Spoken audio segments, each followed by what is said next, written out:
Hi friends, my name is Rohan Vasudev and in this session we are going to learn about control flow statements in Unity C Sharp. If else if ladder statement checks for each if condition. All the statements are checked from top to bottom. First condition will be checked first, then the second condition will be checked, then it moves on to the third and so on and so forth. The code inside the if statement is executed which evaluates to be true. Only the code or the block of code inside the if else statement will be executed which will be true. If none of the if conditions are true, then the last else block will be executed here. Now the player health is set to the value of 50. Inside the start function, we have an if condition. Inside the if condition, we are checking whether player's health is greater than equal to 80 and player health is smaller than or lesser than equal to 100. And if the condition is true, then we are going to print player's health is super.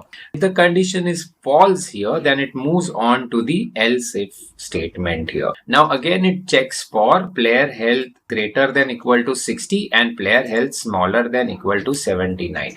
Now if the condition is true here, then this block of code will be executed. Otherwise, if it is false, then it moves on to the next statement, which is player health greater than equal to 40 and player health lesser than equal to 59.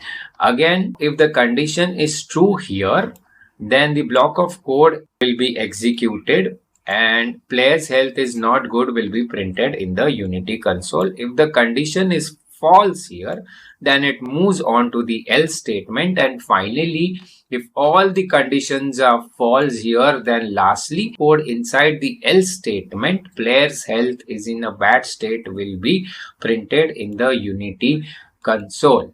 Now let's run the code and see the output in the Unity console. Player's health is not good. So here it is. Here is the output. Thank you for the session. I will see you in the next session. Thank you so much.